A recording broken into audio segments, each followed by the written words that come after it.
بابا بلے شاہ کا لکھا ہوا ایک شعر ہے،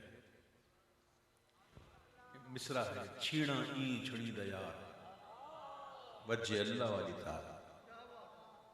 آپ تو گاؤں کوٹھو میں رہنے والے ہیں، آپ کو تو پتا ہوگا چھیڑا کسے کہتے ہیں، پتا ہوگا نا؟ جن کو نہیں پتا تو میں ان کو بتا کر اپنی اصلاح کر لوں۔ اناج ہوتا ہے نا، اناج جب اس کے اندر کچرا پڑ جائے، کنکر، ڈسٹ، تنکے، جو خالص نہ ہو، تو ایسے اناج کو کہتے ہیں چھیڑا۔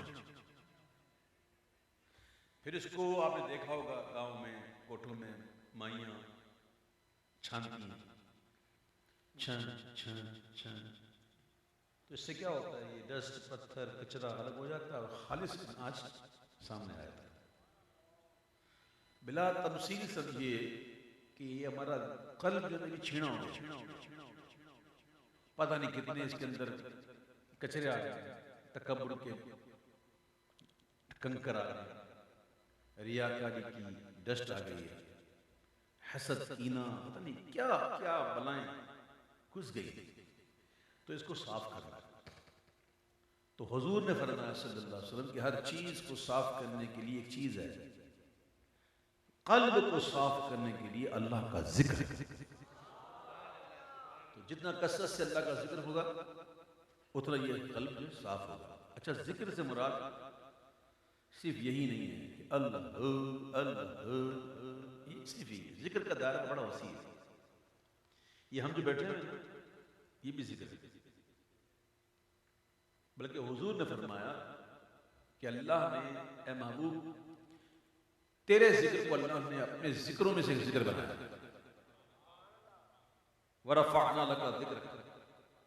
اس کا مطلب یہ ہے کہ جب تک میرا ذکر ہوگا، میرے ذکر کے ساتھ محبوب تیرا ذکر ہوگا۔ تو ماں باپ کو محبت سے دیکھتے ہیں، ان کی خدمت کرتے ہیں، یہ بھی اس کا ذکر ہے۔ بھئی ذکر کا مطلب ہوتا ہے یاد۔ کیا ہوتا ہے؟ ہم ماں باپ کو محبت سے کیوں دیکھتے ہیں؟ اللہ نے حکم دیا، حج اللہ کا ذکر، نماز اللہ کا ذکر، قرآن اللہ کا ذکر، بندوں کے ساتھ اچھے معاملات کرنا اللہ کا ذکر، حلال کمانا اللہ کا ذکر، حرام سے بچنا اللہ کا ذکر، یاد اسی کی۔ تو ذکر کا دائرہ بڑا وسیع ہے، لیکن یہاں اسپیشلی ہم جو ہے نا وہ اس میں ذات اور ہو کی ضمیر سے بھی ذکر کرتے ہیں، جیسے اللہ ہو، اللہ ہو، اللہ ہو، ٹھیک ہے۔ تو پھر انہوں نے ایک شعر لکھا تھا اور فقیر نے اس پہ کچھ لکھ دیا تھا ایک وقت پہلے،